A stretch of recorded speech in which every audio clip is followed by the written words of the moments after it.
Welcome to our channel. இந்த ஒரு வீடியோவில் நம்ம என்ன பார்க்க போகிறோம்னா, ஒன் பீஸில் நம்ம ஜோரோவுடைய ரைஸ் தான் பார்க்க போகிறோம். ஒன் பீஸ் ஃபேன்ஸ் மட்டும் இல்லாமல் ஜெனரல் அனிமே வாட்சர்ஸ்க்கும் ஒரு நான் ஹேட்டரபிள் கேரக்டராக இருந்துட்டு வராரு இப்போ வரைக்கும். ஸோ அப்படிப்பட்ட ஒரு கேரக்டரோட ஜெர்னி எப்படி இருந்துச்சு அப்படின்றது தான் இந்த வீடியோவில் பார்க்க போகிறோம். அதை பார்க்க உங்களுக்கு இன்ட்ரெஸ்ட்டாக இருக்கும். ஸோ வீடியோ ஸ்கிப் பண்ணாம பாருங்கள், கண்டிப்பாக இன்ட்ரெஸ்ட்டாக இருக்கும். ஃபர்ஸ்ட் ஆஃப் ஆல் ஜோரோவை பொறுத்த வரைக்கும் ஒரு பவுண்டி ஹண்டராக ஃபஸ்ட்டாக இன்ட்ரடியூஸ் பண்ணியிருப்பாங்க.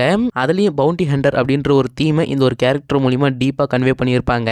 அந்த பவுண்டி ஹண்டரை ஈஸ்ட் ப்ளூ சாகால இன்ட்ரடியூஸ் பண்ணியிருப்பாங்க. அங்கிருந்து வானோ ஆர்க்ல நம்ம பார்த்தோம்னா அதோட முடிவுல ஒரு யோங்கோவுடைய ரைட் ஹேண்ட் மேனா இருந்திருப்பாரு. அந்த அளவுக்கு ரொம்ப ஸ்ட்ராங்கா மாறி இருக்காரு. அண்ட் ஸ்ட்ராங்னு மட்டும் சொல்ல முடியாதுங்க ஜோரோவை. ஜோரோன்ற ஒரு நேம் எடுத்தாலே லாயல் அப்படின்ற ஒரு வேர்டு கண்டிப்பா வந்துடும். அந்த அளவுக்கு லாயல்ட்டினா இவர்கிட்ட மட்டும்தான் இருக்கு அப்படின்ற மாதிரி ஒரு நேமை ஏர்ன் பண்ணியிருக்காருன்னு நம்ம சொல்லலாம். ஸோ இந்த வீடியோவில் நம்ம பர்டிகுலரா ஈஸ்ட் ப்ளூ சாகால இருந்து வானோ ஆர்க் வரைக்கும் அவருடைய ஜெர்னி எப்படி இருந்துச்சு அப்படின்றது மட்டும்தான் பார்க்க போறோம். இதில் எக்கெட் ஆர்க்கையும் எல்பாஃப் ஆர்க்கையும் நான் இன்க்ளூட் பண்ணல. மேபி நடுவில் அங்கங்கே ஸ்பாய்லர்ஸ் வரலாம். பட் நம்ம அது வரையும் தான் கவர் பண்ண போறோம். ஸோ ஒன் பீஸ் என்க்கு அப்புறமா அவருடைய ஃபுல் ஜர்னியை நான் பிரேக் டவுன் பண்றேன். அண்ட் இந்த வீடியோலேயே கூட ஒரு சில ஆர்க்ஸையும் சாகாஸையும் இன்க்ளூட் பண்ணியிருக்க மாட்டேன். பிகாஸ் இது ஒரு சம்மரி மாதிரி தான். அதனால கோச்சிக்காதீங்க. பட் இன்ஃபர்மேட்டிவாக தான் இருக்கும். Anyway let's get in to the video.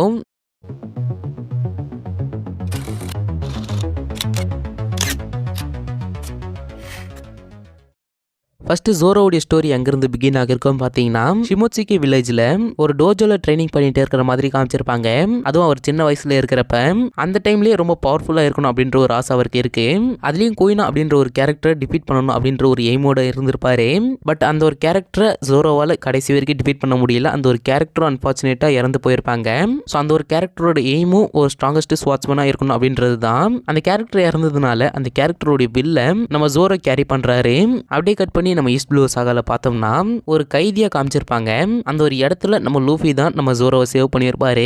Luffy அவரோட கிரீவ்ல ஜோரோவை சேர்த்துக்கிறதுக்காக டிமாண்ட் பண்ணியிருப்பாரு ஜோரோ கிட்டேயே. அதுக்கப்புறமா தான் நம்ம ஜோரோ லூஃபியோட கிரீவ்ல ஜாயின் பண்ணியிருப்பாரு. ஸோ ஒரு கைதியா அந்த இடத்துல இருந்து தப்பிச்சதுக்கு அப்புறம் ஜோரோ மிஹா கூட பராட்டி ஆர்க்ல ஃபைட் பண்ணியிருப்பாரு. கிட்டத்தட்ட டெத்தை ஃபேஸ் பண்ணிட்டாரு அந்த ஒரு இடத்துல.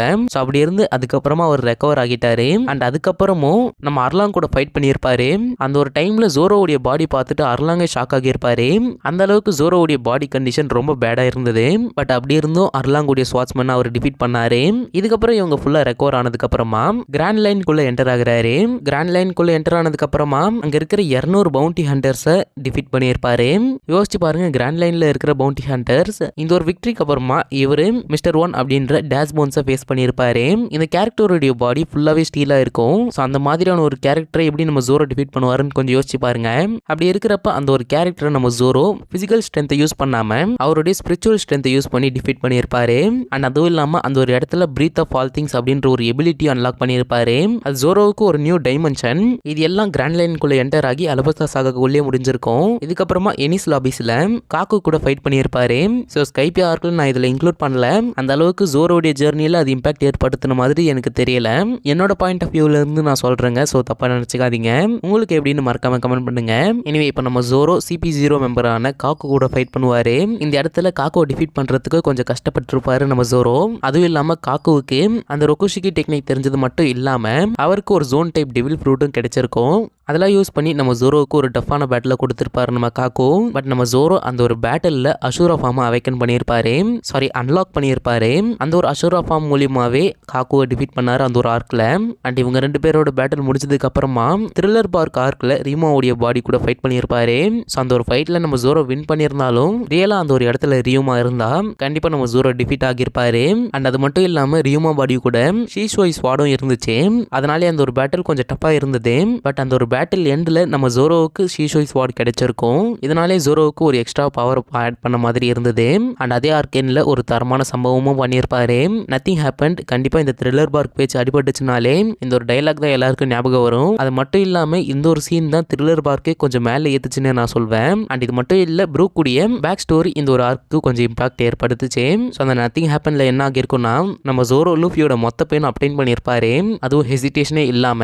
அதனாலே ஜோரோவுக்கு மீஹாக் கிட்ட அடி வாங்கினதை விட இந்த ஒரு இடத்துல அவருக்கு இன்னும் டேமேஜ் அதிகமாக இருந்தது. பட் அதுல இருந்து அவர் ரெக்கவர் ஆகியிருக்காரு. அண்ட் அப்படியே நம்ம சபோடி ஆர்க் பக்கம் போனோம்னா அந்த இடத்துல நடந்த இன்சிடென்டால தான் அவருடைய ஆட்டிடியூட் கொஞ்சம் மெச்சூர் ஆகுச்சு. ஏன்னா இந்த டைம் ஸ்கிப் ஆர்க்குக்கு முன்னாடி இருந்த ஜோரோவையும் டைம் ஸ்கிப்க்கு அப்புறம் இருக்கிற ஜோரோவையும் கம்பேர் பண்ணி பாருங்க, எந்த அளவுக்கு அவருடைய ஆட்டிடியூட்ல சேஞ்ச் இருக்குன்னு நீங்களே நோட்டீஸ் பண்ணுவீங்க. ஸோ இந்த ஒரு சபோடி ஆர்க்ல நம்ம குமோ எல்லா ஸ்ட்ரா ஹேட்ஸையும் ஸ்பிளிட் பண்ணிடுவாரு. அப்படி ஸ்பிளிட் பண்ணும்போது எல்லாரும் ஒவ்வொரு ஐலாண்டில் மாட்டிப்பாங்க. அப்படி நம்ம ஜோரோ குரைகான் ஐலாண்டுக்கு போகிருப்பாரு. அந்த ஒரு இடத்துல மீஹாக் தான் இருப்பாரு. ஸோ லூஃபியோட பிரதரான ஏஸோடைய டெத்துக்கு அப்புறமா அவர் இன்னும் ஸ்ட்ராங்கா மாறணும்னு மீஹாக் கிட்ட என்ன ட்ரெயின் பண்ணுங்க அப்படின்னு பெக் பண்ணுவாரு. அதுவும் எதுக்காகனா அவருடைய கிரியூக்காக தான். ஏன்னா யோசிச்சு பாருங்க, நம்ம ஜோரோ மீஹாக்கை தான் டிஃபீட் பண்ணணும் அப்படின்ற ஒரு எய்மோட இருக்காரு. அப்படி இருக்கிறப்ப எனக்கு உங்களை டிஃபீட் பண்ண ட்ரெயின் பண்ணுங்க அப்படின்னு கேட்கிறாருன்னா அவர் எந்த அளவுக்கு அவருடைய கிரியூவை நேசிக்கிறாரு, அது மட்டும் இல்லாம அந்த ஒரு இன்சிடென்ட் மூலியமா எந்த அளவுக்கு ஹர்ட் ஆகியிருக்காருன்னு நம்மளால தெரிஞ்சுக்க முடியும். இதனாலே மீஹா கிட்ட ஒரு 2 இயர்ஸ் ட்ரெயின் பண்ணிக்கிறாரு. ட்ரெயின் ஆனதுக்கு அப்புறமா அவருடைய பவர் எப்படி இருக்கு அப்படின்னு நம்ம ஃபிஷ்மன் ஐலண்ட் சாகால பார்த்திருப்போம். பட் அந்த ஒரு ஆர்க்லயும் பெருசா சொல்ற அளவுக்கு பெரிய ஸ்வாட்ச்மென்ஸ் எல்லாம் கிடையாது. அதனாலே நம்ம ட்ரெஸ்ரோசா சாகா பக்கம் போனோம்னா அங்க ஜோரோ பீகா கூட ஃபைட் பண்ணணும். ஸோ இந்த பீகா கேரக்டர் டிஃபீட் பண்றது ஒரு மலையை வெட்டுற மாதிரி, அந்த அளவுக்கு ரொம்ப ஜைஜென்டிக்கான கேரக்டர் அண்ட் ரொம்ப டஃப்பான கேரக்டரும் கூட. அவரை கட் பண்ணணும் அப்படின்றது ஒரு டஃப்பான விஷயம் தான். அந்த மாதிரியான ஒரு கேரக்டர் நம்ம ஜோரோ டிஃபீட் பண்ணியிருப்பாரு. அதுவும் ஆர்மமெண்ட் ஹாக்கியும் அப்சர்வேஷன் ஹாக்கியும் அன்லாக் பண்ணி தான் டிஃபீட் பண்ணியிருப்பாரு. அண்ட் சொல்ல மறந்துட்டேன், இந்த ஒரு ட்ரெஸ்ரோசா ஆர்க்கு முன்னாடி பங்காசாட் ஆர்க் நடந்திருக்கும். அந்த ஒரு ஆர்க்ல நம்ம ஜோரோ ஒரு டிராகனை கட் பண்ணியிருப்பாரு. அண்ட் அது ஒரு பெரிய விஷயமா பார்க்கப்படுது. ஏன்னா ரியோமாக்கு அடுத்து டிராகனை கட் பண்ண ஒரே ஸ்வாட்ச்மேன் யாருன்னா நம்ம ஜோரோ மட்டும்தானா. அண்ட் இந்த டிராகனை மட்டும் இல்லாம அந்த ஆர்க்ல மொனட் அப்படின்ற ஒரு கேரக்டர் இன்ட்ரடியூஸ் பண்ணியிருப்பாங்க. அந்த கேரக்டரோட டெவில் ஃப்ரூட்டும் ஈஸியா கட் பண்ணி டிஃபீட் பண்ண முடியாது. அந்த கேரக்டருக்கு ஸ்னோ ஃப்ரூட்டோட பவர் இருக்கும். பட் அந்த ஒரு கேரக்டரை எந்த ஒரு ஹாக்கி யூஸ் பண்ணாமையே ஈஸியா ஜோரோ டிஃபீட் பண்ணியிருப்பாரு. அதுக்கப்புறமா தான் ட்ரெஸ்ரோசா ஆர்க்ல பீகாவை ஹாக்கி அன்லாக் பண்ணி டிஃபீட் பண்ணியிருப்பாரு. அதுக்கப்புறத்துல இருந்து ஜோரோ ஸ்ட்ரா ஹேட்ஸ்ல ஒரு ஸ்ட்ராங்கஸ்ட் பர்சனா இருந்தாரு. அண்ட் அப்படியே நம்ம ஹோல் கேக் ஐலாண்ட் சகா பக்கம் போனோம்னா அந்த ஆர்க் ஃபுல்லாவே நம்ம ஜோரோவை பார்த்திருக்க மாட்டோம். பட் நம்ம ஜோரோ தான் ஸ்ட்ரா ஹேட்ஸை வானோவுக்கு லீட் பண்ணி கூட்டிட்டு போயிருப்பாரு. அண்ட் அந்த ஒரு ஆர்க் தான் ஜோரோவுடைய மொத்த பவர் ஆப்ஸுமே சேஞ்ச் பண்ணுச்சு. பிகாஸ் அந்த ஒரு ஆர்க்ல ஷீஷோய் ஸ்வாடை கொடுத்துட்டு என்மா ஸ்வாடை எக்ஸ்சேஞ்ச் பண்ணியிருப்பாரு. கொஞ்சம் யோசிச்சு பாருங்க, ரியோமாவுடைய ஸ்வாடை கொடுத்துட்டு ஓடனுடைய என்மா ஸ்வாடை எக்ஸ்சேஞ்ச் பண்ணிக்கிறாரு. அண்ட் இது ரெண்டுத்துல இது ரொம்ப பவர்ஃபுல் அப்படின்றத மறக்காம கமெண்ட் பண்ணுங்க. இந்த ஒரு என்மா ஸ்வாட் கொசுக்கி ஓடனுக்கு உரியதா மட்டும் இருந்தது. அண்ட் இந்த என்மா ஸ்வாடை யூஸ் பண்றவங்க அவங்களோட மொத்த ஹாக்கியுமே இந்த ஒரு என்மா ஸ்வாடை ட்ரெயின் பண்ணிடும், அதாவது உறிஞ்சி எடுத்துடும். அதை கண்ட்ரோல் பண்றதுக்கு நம்ம ஜோரோ அவருடைய லிமிட்ஸை தாண்டி புஷ் பண்ணியிருப்பாரு. அதே மாதிரி ரூஃப் டாப்ல கைடோ பிக் மாம் இவங்க 2 பேரும் ஒரு கம்பைன் அட்டாக் யூஸ் பண்ணியிருப்பாங்க. அந்த அட்டாக் த ஹாக்கை அந்த ஒரு காம்பினேஷன் அட்டாக்கை நம்ம ஜோரோ பிளாக் பண்ணியிருப்பாரு. அதை பிளாக் பண்ணது மட்டும் இல்லாம அந்த ஒரு அட்டாக்ல இருந்து எப்படி சர்வை ஆகிட்டாரு. லிட்டரலா கைடோவுக்கு நம்ம ஜோரோ ஓடனுடைய ஞாபகத்தை கொண்டு வந்திருப்பாரு. அண்ட் யோசிச்சு பாருங்க, இந்த ரூஃப் டாப்ல நம்ம லூஃபி, ஜோரோ, கிட், லா, அதுக்கப்புறமா இன்னொரு ஒரு கேரக்டர், அந்த கேரக்டரோட நேம் தெரியல. இந்த ரூஃப் டாப்ல அந்த 5 கேரக்டர்ஸ் இருக்காங்க. இவங்களுக்கு அகைன்ஸ்டா நம்ம கைடோ அண்ட் பிக் மாம். ஸோ இந்த 5 பேர்ல நம்ம ஜோரோ மட்டும் தான் கைடோவுடைய ஸ்கேரை ரீஓபன் பண்ணியிருப்பாரு. அப்படிதான் ஜோரோ ஓடனுடைய ஞாபகத்தை கொண்டு வந்திருப்பாரு. ஏன்னா அங்க இருக்கிற எந்த ஒரு கேரக்டராலையும் அதை பண்ண முடியல. பட் நம்ம ஜோரோ மட்டும் ஃபர்ஸ்ட் டைம் அதை பண்ணியிருக்காரு. அப்ப அந்த 5 கேரக்டர்ஸ்ல ஜோரோவுடைய இம்பாக்ட் எப்படி இருக்குன்னு யோசிச்சு பாருங்க. தென் இவர் கிங் கூட ஃபேஸ் டு ஃபேஸ் நின்று இருப்பாரு. அதுல ஜோரோ அவருடைய ஐக்கிய எபிலிட்டி எப்படி இருக்குன்னு காமிச்சிருப்பாரு. அண்ட் அவருடைய கான்கரர் ஹாக்கியை அன்லாக் பண்ணியிருப்பாரு. இதனாலே கிங்கை டிஃபீட் பண்ணியிருப்பாரு. அண்ட் கிங்கை டிஃபீட் பண்ணதுனால கிங் ஆஃப் த ஹெல்லாவும் மாறி இருப்பாரு. அவ்வளவுதான் இந்த ஜெர்னி கண்டிப்பா பிடிச்சிருக்குன்னு நினைக்கிறேன். இந்த ஜெர்னில நான் ஏதாவது மிஸ் பண்ணியிருந்தா மறக்காம கமெண்ட் பண்ணுங்க. அண்ட் இந்த மாதிரி நிறைய வீடியோஸ்க்கு நம்ம சேனலை சப்ஸ்கிரைப் பண்ணிக்கோங்க. லேட் ஆகுது, நாளைக்கு ஒரு வீடியோல இருந்து மீட் பண்றேன். Until then, stay tuned.